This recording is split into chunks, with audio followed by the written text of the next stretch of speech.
Good morning students, how are you? I hope you all are fine. Students, in our previous class we start our new topic that of inorganic chemistry D and F block elements. ठीक है, तो कल हमने क्या देखा था, कुछ short tricks देखी थी कि आप डी ब्लॉक के एलिमेंट्स को लर्न कैसे करोगे, electronic configuration and atomic size, ये सब हमने देखा था. ठीक है, आज हम स्टार्ट कर रहे हैं अपनी नेक्स्ट प्रॉपर्टी आयनाइजेशन एनर्जी कि डी ब्लॉक्स में आयनाइजेशन एनर्जी कैसे करेगी, किसकी ज्यादा किसकी कम, क्या होगा. ठीक है, देखो आयनाइजेशन एनर्जी डेफिनेशन तो आप पढ़ लिया है आपने बहुत बार कि क्या होता है, वो मिनिमम अमाउंट ऑफ एनर्जी जो आउटर मोस्ट शेल के इलेक्ट्रॉन को निकालने के लिए चाहिए, तो जो आप सप्लाई करोगे वो एनर्जी क्या होगी, ionization energy. Then minimum amount of energy is required to eject electron. कहाँ से? From outermost shell of an isolated gaseous state atom. This is the definition of ionization energy.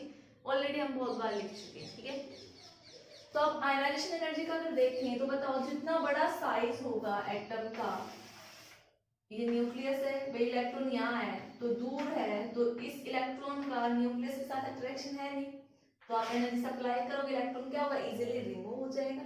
तो साइज बड़ा होगा तो आयनाइजेशन एनर्जी क्या होगी, कम होगी. Means size और आयनाइजेशन एनर्जी क्या कर रहे हैं, एक दूसरे के इनवर्सली रिलेट कर रहे हैं. तो बोल सकते हो ionization energy is inversely proportional to size. और इफेक्टिव न्यूक्लियर चार्ज क्या था कि न्यूक्लियस का चार्ज कितना है, इलेक्ट्रॉन कितना फील करेगा, वो देखा था कितने अट्रैक्शन से. तो जितना ज्यादा Z इफेक्टिव होगा अट्रैक्शन उतना ज्यादा होगा, आयनाइजेशन एनर्जी क्या होगी, उतनी ही ज्यादा होगी. ठीक है, और डायरेक्टली प्रोपोर्शनल होगा आपके किसके, Z इफेक्टिव के. ठीक है, तो देखो दो फैक्टर काम कर रहे हैं, तो ऐसा जरूरी नहीं है कि अगर आपको साइज का ट्रेंड पता हो तो आप आयनाइजेशन एनर्जी का ट्रेंड बता सकते हो, उसका ठीक रिवर्स देख दो. नहीं, आपके आयनाइजेशन फैक्टर के लिए आप दोनों फैक्टर देखोगे, जो फैक्टर डोमिनेट करेगा उसी को कंसीडर करोगे. अब देखो इस चीज को आप कैसे समझ सकते हो, बेकल साइज के ट्रेंड तो हमने देख लिए थे, हमारी 3D सीरीज थी, 4D सीरीज थी और 5D सीरीज थी. ठीक है, साइज का ट्रेंड देख लिया था, बीच में इंक्रीज हुआ डिक्रीज हुआ जो भी था. ठीक है, मैं आयनाइजेशन एनर्जी का एक एग्जांपल लेती हूँ. 3D सीरीज का आप देखो, आपने क्या पढ़ा था, 3D सीरीज का एक एलिमेंट लिया है मैंने, कॉपर, कॉपर के नीचे सिल्वर और इसके नीचे क्या आता है आपका गोल्ड, Au. ठीक है, ये ट्रेंड था. तो देखो आपको ये पता था कि साइज ऊपर से नीचे करते हैं तो क्या होता है, बढ़ता है. अगर मैं साइज के ट्रेंड की बात करूं, देखो यहाँ पे क्या लिखूं, साइज. तो कल हमने देखा था जो 3D सीरीज से ज्यादा किसका, ये फर्स्ट सीरीज से ज्यादा सेकंड सीरीज का होगा. इट मींस कॉपर और सिल्वर का बात करूं मैं तो इसका साइज क्या होगा, छोटा होगा. कॉपर क्या है, छोटा है, और आपका सिल्वर क्या है, बड़ा है. और ये और नीचे आ रहा, साइज बड़ा होना चाहिए था, लेकिन कौन सा कॉन्ट्रैक्शन आ गया था, लेंथेनॉइड कॉन्ट्रैक्शन आ गया था. तो ये आपकी सेकंड मींस 4D सीरीज और 5D सीरीज का साइज क्या हो गया था, ऑलमोस्ट सिमिलर हो गया था. तो आप बोल सकते हो Ag और Au का साइज क्या हो गया था, सिमिलर हो गया. ये तो हमारा साइज का ट्रेंड था. और आप देख रहे हो साइज क्या, इनवर्सली. तो आप इसका ऑब्वियस सी बात है, देखकर क्या बताओगे आयनाइजेशन एनर्जी का ट्रेंड क्या होगा. इसका साइज छोटा है तो इसकी आयनाइजेशन एनर्जी क्या होगी, ज्यादा होगी. और इन दोनों की आयनाइजेशन एनर्जी क्या होगी, सिमिलर होगी. बट मींस आप प्रिडिक्ट क्या करोगे, अगर साइज का ट्रेंड ये है तो आयनाइजेशन एनर्जी का ट्रेंड आप प्रिडिक्ट क्या करोगे, आप बोलोगे कि कॉपर की आयनाइजेशन एनर्जी ज्यादा और जो सिल्वर है और ये गोल्ड है इसकी क्या होगी, सिमिलर सी होगी. बट ये ट्रेंड क्या है, रॉन्ग है. ठीक है, तो अब हम देखते हैं करेक्ट वाला हम कैसे डिफाइन करेंगे. देखो भाई ये तो कंफर्म है, इसका साइज क्या है, बड़ा है, सॉरी इसका साइज बड़ा है, इसका साइज छोटा है. चलो यहाँ पे तो यहाँ पे आयनाइजेशन एनर्जी का ट्रेंड बता रही. ठीक है, तो ये साइज में क्या है, छोटा है, ये बड़ा है. मींस ये दोनों सिमिलर साइज के थे, ये बड़ा था. तो ऑब्वियसली बात है कॉपर की आयनाइजेशन एनर्जी क्या होगी, कम होगी. अब बात हमारे यहाँ पे आके अटकती है कि सिल्वर और गोल्ड की क्या सिमिलर आयनाइजेशन एनर्जी होगी. जब देखो आप साइज से डिसाइड नहीं कर पाए क्योंकि साइज क्या था, सिमिलर, लेकिन आपको पता है भाई ये नीचे वाली सीरीज का इसका एटॉमिक नंबर बढ़ रहा है, मींस न्यूक्लियर चार्ज बढ़ रहा है, मींस इसका न्यूक्लियर चार्ज, न्यूक्लियस में प्रोटॉन इसमें ज्यादा है इसमें कम, तो इफेक्टिव न्यूक्लियर चार्ज इसका ज्यादा होगा, और इसका ज्यादा है तो इलेक्ट्रॉन निकालने के लिए क्या चाहिए, ज्यादा एनर्जी चाहिए। तो सिल्वर और गोल्ड में से इसकी आयनाइजेशन एनर्जी क्या होगी, कॉपर की ज्यादा, क्योंकि साइज क्या है, छोटा है, ठीक है, गलत लगा दिया। तो सिल्वर और गोल्ड की बात करो तो गोल्ड का क्या होगा, आपका साइज सॉरी आयनाइजेशन एनर्जी ज्यादा होगी, तो हम क्या लिख सकते हैं कि कॉपर की आयनाइजेशन एनर्जी सबसे ज्यादा थी, इन दोनों की सिमिलर होनी चाहिए थी, बट किसकी ज्यादा हो जाती है, गोल्ड की, कौन से रीजन की वजह से, जेड इफेक्टिव, फिर ये गोल्ड और फिर क्या आएगा आपका सिल्वर। आई होप सभी को समझ आया। इसका साइज सबसे छोटा था तो इसकी आयनाइजेशन एनर्जी क्या होगी, सबसे ज्यादा। कंफ्यूजन था इसमें क्योंकि साइज दोनों के क्या है, सिमिलर है, तो फिर कौन सा देखोगे, जेड इफेक्टिव, इसका जेड इफेक्टिव ज्यादा है, इसका क्या है, कम है, तो गोल्ड, आपकी गोल्ड की आयनाइजेशन एनर्जी क्या हो गई, ज्यादा हो गई, ठीक है। अब देखो अगर मैं जिंक, कैडमियम, मरकरी की बात करूं, पूरे आपको पता है 3D सीरीज चलेगी तो लास्ट में ग्रुप नंबर 12 में कौन आएगा, जिंक, 4D सीरीज में आपका क्या आएगा, कैडमियम, और 5D सीरीज में कौन आएगा, मरकरी। अगर मैं इन तीनों के आपस में नहीं अपने ग्रुप में कंपैरिजन करूं कि 3D में सबसे ज्यादा किसकी होगी, तो किसकी आयनाइजेशन एनर्जी ज्यादा होगी, 3D में जिंक की, 4D में कैडमियम की, और 5D में मरकरी की। क्यों, क्योंकि इनकी क्या है, फुल्ली फिल्ड कॉन्फ़िगरेशन है, जो कि क्या होती है, सबसे ज्यादा स्टेबल। तो आप बोल सकते हो जिंक, कैडमियम, मरकरी के अपने रेस्पेक्टिव पीरियड में क्या होती है, आयनाइजेशन एनर्जी सबसे ज्यादा। और इनकी अगर आपस में कंपैरिजन करना हो तो जैसे मैंने अभी थोड़ी देर पहले कंपेयर किया था आपका गोल्ड, सिल्वर, कॉपर का, तो आप इनको वैसे कंपेयर कर सकते हो। जिंक की क्या होगी आपकी सबसे, सिमिलरली जो आपने पहले ट्रेंड किया था उसी के हिसाब से कर देना, और ये लिख सकते हो कि डी ब्लॉक में इन तीनों की अपने रेस्पेक्टिव पीरियड में क्या है, सबसे ज्यादा, ठीक है। और अगर इसी में मैं बात करूं, देखो पीरियडिक टेबल आपकी क्या है, ये एस ब्लॉक है, ये डी ब्लॉक है, और ये पी ब्लॉक है। तो डी ब्लॉक की आयनाइजेशन, देखो ये साइज में क्या होंगे, बड़े, तो इनकी आयनाइजेशन एनर्जी क्या होगी, कम होगी, तो एस ब्लॉक की आयनाइजेशन एनर्जी कम हुई और डी ब्लॉक की क्या हुई, ज्यादा हुई। पी ब्लॉक का साइज और छोटा हो जाता तो आयनाइजेशन एनर्जी क्या होगी, बढ़ेगी, तो पी ब्लॉक की डी ब्लॉक से क्या होगी, ज्यादा। तो आप बोल सकते हो डी ब्लॉक एलिमेंट्स की आयनाइजेशन एनर्जी एस ब्लॉक से कम, सॉरी एस ब्लॉक से ज्यादा और पी ब्लॉक से कम होती है, ठीक है। Next property is oxidation state, ठीक है। अब देखो ऑक्सीडेशन स्टेट बेसिकली क्या होता है, एक नंबर होता है कि किसी एलिमेंट ने कितने इलेक्ट्रॉन लॉस किए या गेन किए, ये तो सभी को पता है, बेसिक डेफिनेशन है। और ये जो डी ब्लॉक है ये सारे क्या है, मेटल्स हैं, मेटेलिक प्रॉपर्टी भी मैं डिस्कस करूंगी, ठीक है। तो देखो ये क्या करेंगे, प्लस ऑक्सीडेशन स्टेट शो करेंगे, टेंडेंसी टू लूज रखते हैं, गेन करने का तो रखते ही नहीं है, ठीक है। तो देखो ऑक्सीडेशन स्टेट की बात करूं तो ये जो ब्लॉक है, जो डी ब्लॉक है, ये क्या शो करता है, variable oxidation state, variable oxidation state show करता है। अब देखो इसी वेरिएबल ऑक्सीडेशन स्टेट की वजह से इसके बहुत सारे क्या नाम है, ये प्रॉपर्टीज डेवलप होते हैं, कलर की, मैग्नेटिक, मींस जो भी है वो वन बाय वन डिस्कस करेंगे, लेकिन वेरी इंपॉर्टेंट है। देखो बहुत ज्यादा ऑक्सीडेशन स्टेट शो करने का रीजन क्या है, क्यों, क्योंकि इसके पास क्या है, एक तो n-1 d इलेक्ट्रॉन्स हैं, एंड जो ns इलेक्ट्रॉन है, एंड ns इलेक्ट्रॉन, सो ठीक है। तो इन दोनों में, इन d इलेक्ट्रॉन और इन s इलेक्ट्रॉन्स के बीच में एनर्जी गैप क्या है, कम है, एक तो ज्यादा नहीं है, ठीक है। तो s इलेक्ट्रॉन भी लॉस हो सकते हैं और आपके n-1 d इलेक्ट्रॉन भी लॉस किए जा सकते हैं, क्योंकि ज्यादा एनर्जी डिफरेंस नहीं है। तो इसी रीजन की वजह से ये ब्लॉक क्या शो करता है, वेरिएबल ऑक्सीडेशन स्टेट। और वेरिएबल ऑक्सीडेशन स्टेट का अगर आप एग्जांपल देखो तो देखो जैसे MnO है, मैंगनीज ऑक्साइड, हर ग्रुप के अलग अलग कितने लॉस करता है, किस कि किसने कितने बॉन्ड बनाए हैं, ठीक है। गेन या लॉस ऑफ इलेक्ट्रॉन से क्या होता है, बॉन्ड की फॉर्मेशन होती है। तो देखो अगर चेक कर दिया मैग्नीज ने कितने लॉस किए, ऑक्सीजन पे कितना होता है -2, तो इस पे कितना आएगा +2। तो यहाँ पे मैग्नीज की कितनी है, +2 है।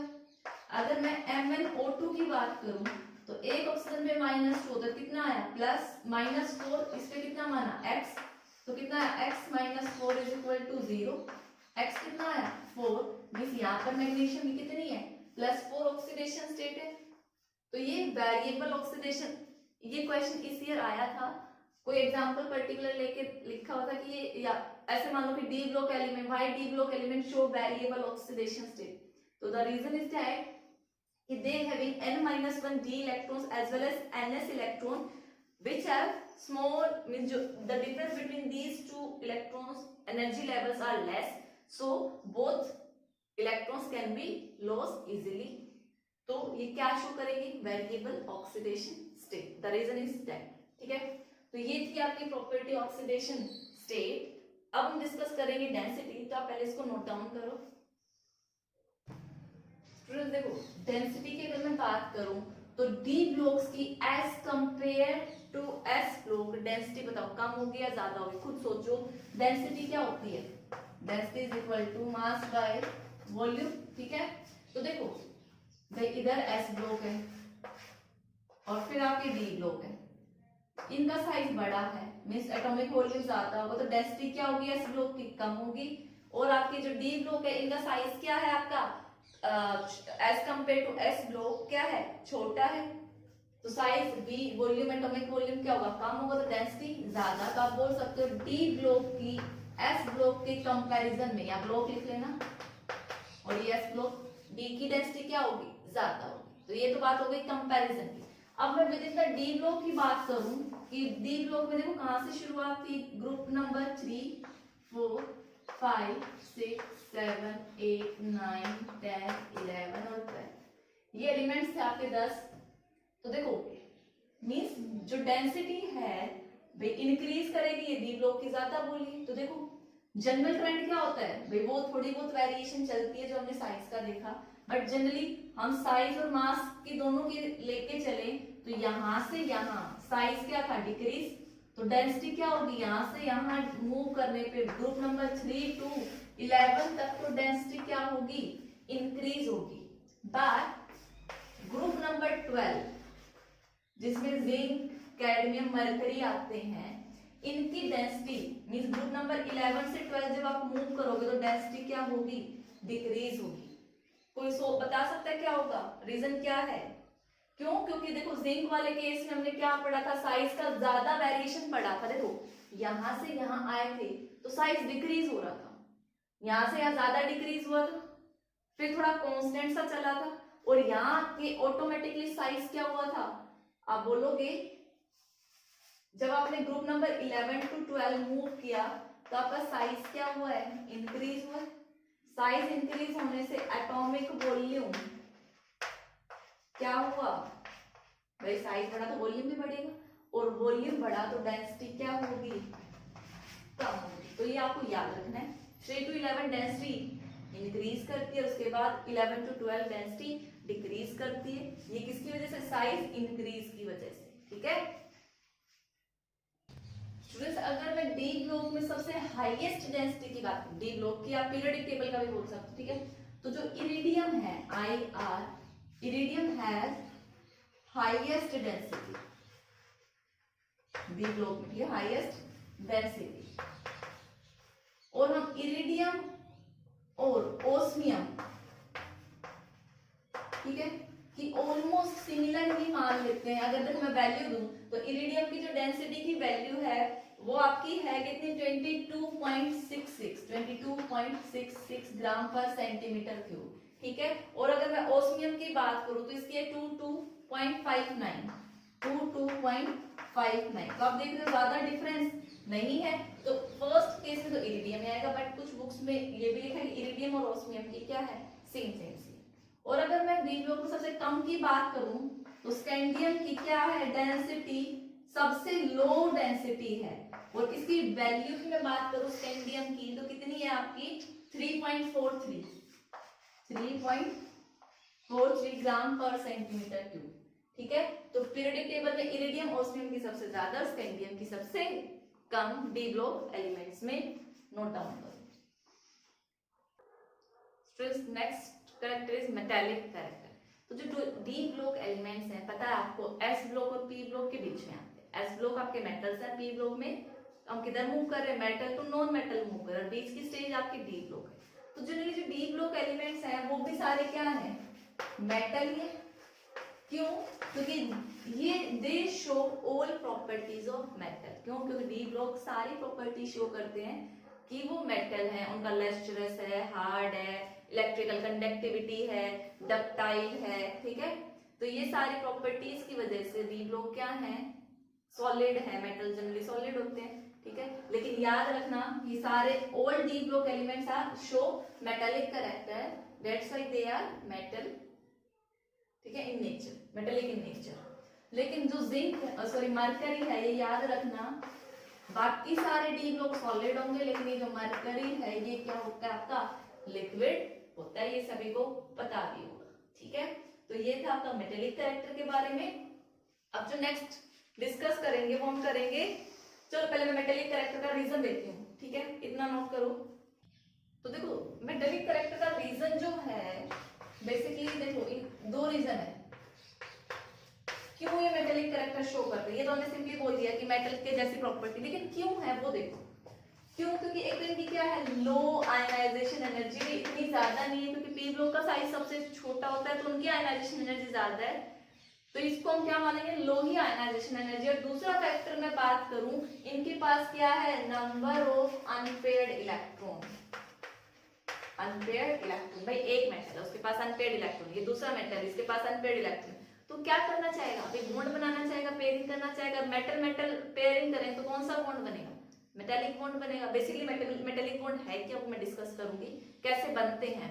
देखो मींस ये नंबर ऑफ जितने ज्यादा अनपेयर्ड इलेक्ट्रॉन्स होंगे उतना ही आपका क्या होगा, मेटालिक कैरेक्टर। तो आप बोल सकते हो number of unpaired electron is directly proportional to metallic character. ठीक है, तो आपको पता है डी ब्लॉक एलिमेंट्स के पास क्या है, बहुत सारे अनपेयर्ड इलेक्ट्रॉन है, तो ये क्या शो करें, तो दो रीजन है मेटालिक कैरेक्टर शो करने के, they have low ionization energy and they have unpaired electron. तो नोट डाउन। सो स्टूडेंट्स देखो ये क्वेश्चन भी काफी बार इनसे 1 मार्क्स के क्वेश्चन ऐसे पूछे जाते हैं, तो आपको याद रखना है कि कौन से क्या पूछा गया था, आपको क्या रीजन एक्सप्लेन करना है। अगर मेटालिक कैरेक्टर पूछा गया, मेटालिक कैरेक्टर किसकी वजह से होता है, मेटालिक बॉन्ड, मेटल का कैरेक्टरिस्टिक्स क्या थी, loss of electron. Loss of electron easy कब होगा, जब low ionization energy, means metallic character का रीजन था लो आयनाइजेशन एनर्जी और नंबर ऑफ अनपेयर्ड इलेक्ट्रॉन्स। आपसे पूछा मेटल मेल्टिंग पॉइंट और बॉइलिंग पॉइंट। ठीक है, आपको पता है मेल्टिंग पॉइंट इनका क्या होगा, हाई होगा। क्यों? क्योंकि डी ब्लॉक्स में क्या होते हैं, स्ट्रॉन्ग मेटालिक बॉन्ड प्रेजेंट होते हैं। इसका रीजन है कि क्या, कि they have high melting point. और you can say that the high enthalpy of atomisation. अब देखो एंथैल्पी ऑफ एटमाइजेशन क्या है, मेरा नेक्स्ट टॉपिक यही है, बट मैं डेफिनेशन बताती हूँ क्या होता है, कि कितनी हीट आपको चाहिए to break the metal lattice to get free electron. भाई कोई भी आपकी मेटालिक लैटिस थी, उस मेटालिक लैटिस को ब्रेक करने के लिए, अगर ये मेटालिक बॉन्ड है, इन दोनों के बीच में अच्छा स्ट्रॉन्ग बॉन्ड है, तो आपको ज्यादा एनर्जी सप्लाई करनी पड़ेगी टू गेट फ्री इलेक्ट्रॉन। ठीक है, तो अभी इसी को मैं कंप्लीटली डिस्कस करूंगी, बट जो मेल्टिंग बॉइलिंग पॉइंट का रीजन है, मेन क्या है, due to presence of strong metallic bond. बच्चे बहुत लिखते थे due to presence of ionic bond, van der Waals force of attraction. नहीं, डी ब्लॉक में कौन सा बॉन्ड प्रेजेंट होता है, मेटालिक बॉन्ड। अगर मैं पूरे पीरियोडिक टेबल में हाईएस्ट मेल्टिंग की बात करूं, तो जो टंगस्टन है, डब्ल्यू टंगस्टन, इसका क्या है, पूरे पीरियोडिक टेबल में हाईएस्ट मेल्टिंग पॉइंट है, हाईएस्ट मेल्टिंग पॉइंट। ठीक है, अभी तो अगर हम डी ब्लॉक की बात करें तो आप इतना ही लिखना कि tungsten has highest melting point in D block element. और अगर मैं मेल्टिंग पॉइंट किसकी बात करूं 3D सीरीज में और 4D में मैं अलग अलग बात करूं, तो आपका ज्यादा किसका होगा, 3D में किसका ज्यादा होगा, आपका क्रोमियम का। क्यों? क्योंकि क्रोमियम की देखो कॉन्फ़िगरेशन क्या थी, 3D5 4s1, 5 इलेक्ट्रॉन, इसमें एक total unpaired electron 6 unpaired electron है तो स्ट्रॉन्ग मेटालिक बॉन्ड बनेगा, तो डायरेक्टली प्रोपोर्शनल है। ठीक है, 4d में आपका किसका ज्यादा होता है, 5d में किसका ज्यादा होता है, 5d का तो मैंने बता ही दिया आपको, टंगस्टन है, और ये क्या है, W। ठीक है भाई, दोनों फैक्टर काम करेंगे तो इनका करोगे तो बेशक इनमें नंबर ऑफ अनपेयर्ड इलेक्ट्रॉन, लेकिन दोनों फैक्टर काम करने पर हर एक ग्रुप में इनका मेल्टिंग पॉइंट ज्यादा है। 1 मार्क में पूछ लेते हैं कि किस सीरीज में किसका मेल्टिंग पॉइंट ज्यादा है। तो स्टूडेंट्स यहीं पे देखो टंगस्टन का मैंने बताया बहुत ही हाई मेल्टिंग पॉइंट है, इसी रीजन की वजह से आप जो बल्ब में फिलामेंट देखते हो वो किसका बना हुआ है, आपका टंगस्टन का, ताकि वो हीट से इजीली मेल्ट ना हो। ठीक है, इसीलिए tungsten is used in making filaments of bulb. ठीक है, नोट डाउन स्टूडेंट्स।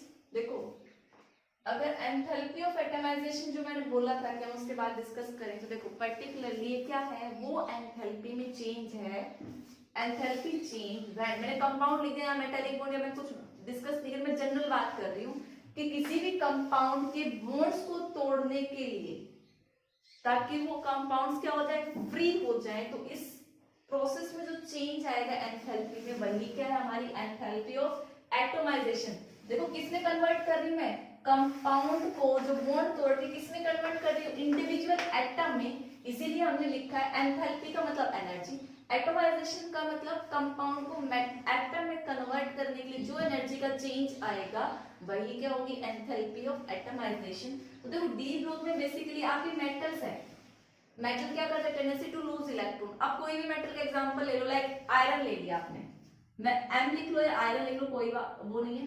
तो सपोज करो मैंने Fe2 पॉजिटिव लिया, 2 इलेक्ट्रॉन, भाई ये इसने लॉस किया, भाई बहुत सारे Fe2 पॉजिटिव हैं, और क्या बना लिए, लैटिस बना लिए, और इनके बीच में कौन सा बॉन्ड बन गया है, भाई 2 इलेक्ट्रॉन लॉस करने के बाद भी अनपेयर्ड इलेक्ट्रॉन्स है, इसके अनपेयर्ड इलेक्ट्रॉन इसके अनपेयर्ड इलेक्ट्रॉन आपस में ओवरलैप कर गए, कौन सा बॉन्ड बन गया, मेटालिक बॉन्ड बन गया।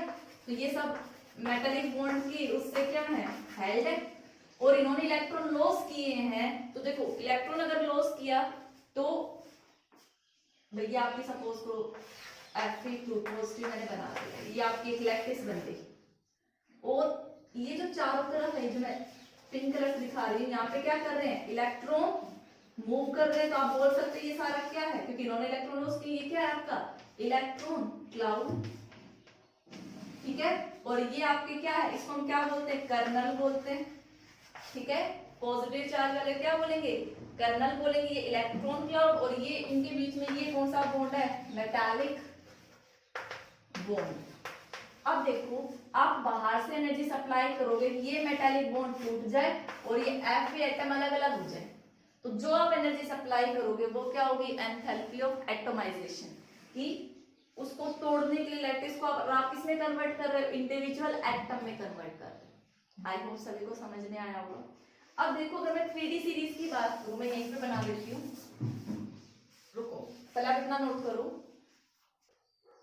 तो स्टूडेंट देखो 3D सीरीज में क्या है आपका, scandium, titanium, vanadium, chromium, manganese, iron, cobalt, निकल, कॉपर और जिंक। इनका एटॉमिक नंबर कल बताया था 21, 22, 23, 24, 25, 26, 27, 28, 29, 30। मैं थोड़ा रफ तरीके से लिख रही हूँ, इनसे याद रखा सकते। इसकी कॉन्फ़िगरेशन क्या होगी, 3D1 4s2, इसकी क्या होगी 3D2 4s2, इसकी क्या होगी 3D3 4s2, इसकी कितनी होगी 3D5 4s1। तो देखो अगर यहाँ पे मैं अनपेयर्ड इलेक्ट्रॉन की बात करूं, अगर सबके 2+ की बात करूं, 2+ ऑक्सीडेशन स्टेट, तो ये S2 में नहीं लिखूंगी क्योंकि यही इलेक्ट्रॉन क्या होंगे, या चलो बात कर लो, मत करो, सिंपल करो, विदाउट लॉसिंग इलेक्ट्रॉन, मैं ऐसे डिस्कस करता हूँ। तो देखो इसके पास में अनपेयर्ड इलेक्ट्रॉन की बात करूं, 4s2 है, ये तो पेयर है, यहाँ पे D में कितने इलेक्ट्रॉन है, 1 अनपेयर्ड इलेक्ट्रॉन, इसमें कितने हैं 2 अनपेयर्ड, इसमें कितने हैं 3 अनपेयर्ड, लेकिन यहाँ कितने हैं 5 और 1 6, टोटल अनपेयर्ड इलेक्ट्रॉन कितने हैं 6। सिमिलरली आप इनमें भी चेक कर सकते हो, कॉन्फ़िगरेशन आप सबको आती है, इट मीन्स 3D सीरीज में क्रोमियम की एक ऐसा है जिसके पास maximum number of unpaired electrons हैं। इट मीन्स जो क्रोमियम है वो क्या करेगा, सबसे ज्यादा क्या बनाएगा, स्ट्रॉन्ग बॉन्ड बनाएगा। तो आप बोल सकते हो स्ट्रॉन्ग बॉन्ड बनाएगा मतलब strong metallic bond due to the presence of 6 unpaired electron. इसीलिए क्रोमियम की 3D सीरीज में क्रोमियम की क्या है, हाई एंथैल्पी ऑफ एटमाइजेशन। ठीक है, क्यों, because of the presence of 6 unpaired electrons they form strong metallic bond. और जब मेटालिक बॉन्ड स्ट्रॉन्ग होगा तो तोड़ने के लिए एनर्जी ज्यादा सप्लाई करनी पड़ेगी कि आप बाद में उनको क्रोमियम को अलग अलग करो। इसीलिए 3D सीरीज की बात कर रही मैं, 45D की नहीं। क्रोमियम की क्या है, highest enthalpy of atomization, note down. और अगर इन एंथैल्पी ऑफ एटमाइजेशन का मैं 3D सीरीज का कंपैरिजन करूं तो 3D सीरीज का क्या होगा, हाईएस्ट एंथैल्पी ऑफ एटमाइजेशन, फिर 4D का उससे कम, और 5D की एंथैल्पी ऑफ एटमाइजेशन सबसे कम। ठीक है, नोट डाउन करो। फिर हम अपने नेक्स्ट प्रॉपर्टी डिस्कस करते हैं, रिडक्शन पोटेंशियल। तो स्टूडेंट देखो, रिडक्शन पोटेंशियल क्या होता है कि वो कौन सी रिएक्शन है रिडक्शन में। अब रिडक्शन क्या होता है, गेन ऑफ इलेक्ट्रॉन या लॉस ऑफ इलेक्ट्रॉन। फिर रिडक्शन क्या होगा, डिक्रीज इन ऑक्सीडेशन स्टेट, और डिक्रीज इन ऑक्सीडेशन स्टेट में क्या होगा, जो इलेक्ट्रॉन गेन करेगा वो उसका क्या होगा, रिडक्शन होगा। तो जरा सोचो कि रिडक्शन मेटल शो करना चाहेंगे, मेटल तो क्या करना चाहेंगे, इलेक्ट्रॉन का लॉस करना चाहेंगे। इट मींस मैं ऑक्सीडेशन पोटेंशियल नहीं बोलूंगी, मैं रिडक्शन पोटेंशियल की बात कर रही हूँ। आपने देखा होगा एक इलेक्ट्रोनेगेटिव सीरीज, इलेक्ट्रोकेमिकल सीरीज होती है जो रिएक्टिविटी के बेसिस पे होती है, और जिसके बीच में क्या होता है, हाइड्रोजन, और इधर लिथियम। लिथियम का क्या है, आपका सबसे लोवेस्ट रिडक्शन पोटेंशियल। जो इलेक्ट्रोकेमिकल सीरीज है वो किस पे बेस्ड है, रिडक्शन पोटेंशियल के ऊपर बेस्ड है। तो कुछ हाइड्रोजन का हम मान के चलते हैं जीरो रिडक्शन पोटेंशियल है, कुछ इसके इधर होते हैं, कुछ इसके एलिमेंट इधर होते हैं। तो लिथियम नहीं चाहता कि मैं इलेक्ट्रॉन लॉस करूं, स्मॉल साइज है, तो इसका क्या होता है, negative reduction potential. Negative reduction potential को मैं आर पे लिख रही हूँ। ठीक है, मींस हाइड्रोजन के इधर क्या होते हैं, नेगेटिव रिडक्शन पोटेंशियल, और इधर क्या मिलेंगे आपको, पॉजिटिव रिडक्शन पोटेंशियल। यही सीरीज थी। ठीक है, तो देखो जनरली डी ब्लॉक एलिमेंट्स क्या है, मेटल है, और मेटल क्या करना चाहेगा भाई, मेटल की टेंडेंसी क्या होती है, लॉस ऑफ इलेक्ट्रॉन। भैया मैंने पॉजिटिव बना दिया इलेक्ट्रॉन, तो यहाँ पे तो क्या हुआ है, ऑक्सीडेशन हुआ। इट मींस जब अगर इनका ऑक्सीडेशन करने की टेंडेंसी है तो रिडक्शन क्या होगी, मिनिमम। तो जनरली डी ब्लॉक एलिमेंट्स का रिडक्शन पोटेंशियल क्या होगा, हाइड्रोजन से कम ही होगा, नेगेटिव वो शो करना नहीं चाहेंगे। तो आप बोल सकते हो all D elements, all D block element show negative reduction potential. ठीक है, नहीं चाहते तो वैल्यू कहां जाएगी, बहुत कम होगी, कम होगी तो नेगेटिव होगी। इतनी बात समझ में। लेकिन कुछ डी ब्लॉक्स एलिमेंट है जिनका रिडक्शन पोटेंशियल क्या होता है, पॉजिटिव होता है। और आपका जो एक कॉपर है उसी का एक एग्जांपल है 3D सीरीज में। भाई 4D 5D में भी होते हैं, लेकिन 3D सीरीज में कॉपर है वो आपका क्या शो करता है, पॉजिटिव रिडक्शन पोटेंशियल। आपने देखा होगा कॉपर हाइड्रोजन के इधर रहता है, ना कि हाइड्रोजन के इधर। कॉपर के रिडक्शन पोटेंशियल की वैल्यू क्या है, पॉजिटिव। ठीक है, तो ये उनकी टेंडेंसी के बेसिस पे लगाया है। ठीक है, तो पहले आप इतना नोट देखो, अगर इसका देखें मेटल है तो ये सारी चीजें तो मैंने समझाई दी है, मैं अभी एक सीरीज लिखूंगी उससे और क्लियर हो जाएगा। तो स्टूडेंट्स इतनी बात समझ में आ गई, जो मेटल है डी ब्लॉक में क्या है, मेटल है, ये क्या शो करते हैं, tendency to loss electron show करते हैं। अगर इलेक्ट्रॉन का लॉस करेंगे तो इनका रिडक्शन पोटेंशियल क्या होगा, लो होगा। ऑब्वियस सी बात है, लॉस ऑफ इलेक्ट्रॉन तो ऑक्सीडेशन पोटेंशियल को शो करेगा। मींस मेटल का हाई ऑक्सीडेशन पोटेंशियल होता है, लो रिडक्शन पोटेंशियल। मैं बात रिडक्शन पोटेंशियल की कर रही हूँ, मैं ऑक्सीडेशन डिस्कस नहीं करूंगी। तो आप बोल सकते हो जनरली डी ब्लॉक एलिमेंट्स का रिडक्शन पोटेंशियल क्या होगा, कम होगा, नेगेटिव साइड में होगा। लेकिन कुछ एक्सेप्शनल केस हैं जिनका रिडक्शन पोटेंशियल क्या होता है, हाइड्रोजन से ज्यादा होता है। तो देखो कॉपर 3D सीरीज है, ये बाकी 4D 5D के लिखे हुए हैं। इन सब का कॉपर 3D सीरीज का है और ये 4D 5D, इन सब का क्या है, पॉजिटिव रिडक्शन पोटेंशियल है। अब देखो ये कंसेप्ट इस क्वेश्चन से क्लियर हो जाएगा, काफी बार एग्जाम में पूछा भी गया है। भाई ये जो मेटल है, ये देखो मैंने ये वाले लिखे हैं, do not dissolve in acid. ठीक है, अब देखो इस क्वेश्चन को अटेम्प्ट करने से पहले आप एक बात माइंड में सेट करना, जिसकी जो वैल्यू ज्यादा होगी वो वही प्रॉपर्टी शो करेगा। इतनी बात समझ में आ गई। अगर किसी एलिमेंट का रिडक्शन पोटेंशियल क्या है, बहुत ज्यादा है, तो वो रिड्यूस होना पसंद करेगा। अगर किसी का ऑक्सीडेशन पोटेंशियल ज्यादा, तो वो ऑक्सीडेशन रिएक्शन शो करेगा। इतनी बात समझ में आ गई। ठीक, अब देखो भैया जनरली ये सारे क्या है, मेटल हैं, और आपको पता है मेटल अगर किसके साथ रिएक्ट करे, एसिड ले लो, HCl ले लो, तो क्या प्रोड्यूस करेंगे, हाइड्रोजन गैस प्रोड्यूस करेंगे। इतनी बात समझ में आई भाई। HCl में H कौन सी ऑक्सीडेशन स्टेट में है, +1, और यहाँ पे मींस वो +1 से कहाँ गया है, यहाँ पे ऑक्सीडेशन स्टेट कितनी है, 0। ठीक है, तो देखो हाइड्रोजन +1 से 0 में गया है, तो डिक्रीज इन ऑक्सीडेशन स्टेट मतलब क्या हुआ है, आपका रिडक्शन हुआ है। और कोई भी चीज, ये जनरल कैरेक्टरिस्टिक है जो मेटल शो करते हैं, बट देखो ये जो मेटल लिखे हैं ये प्रॉपर्टी शो नहीं करते, मैं ये समझा रही हूँ। यहाँ पे हाइड्रोजन, ये जनरल रिएक्शन है। जनरली जब भी आप मेटल को एसिड के साथ रिएक्ट कराओगे, हाइड्रोजन गैस प्रोड्यूस होगी। क्यों, देखो क्यों, क्योंकि यहाँ पे जो इसका हाइड्रोजन का रिडक्शन पोटेंशियल कितना होता है, 0 होता है, मान के चलेंगे। अगर यहाँ पे मेटल का रिडक्शन पोटेंशियल इससे क्या हुआ, कम हुआ, हाइड्रोजन का ज्यादा हुआ, तो कौन रिड्यूस होना पसंद करेगा, आपका HCl। ठीक है, HCl में जो H पॉजिटिव है किसमें कन्वर्ट होना पसंद करेगा, 0 में। ये वाली रिएक्शन करेगा, और जब भी ये जाएगा ये क्या प्रोड्यूस करेगा, हाइड्रोजन गैस। इतनी बात समझ में आई। इट मींस अगर हाइड्रोजन और इसके इधर वाले आप मेटल्स को लेते हो तो क्या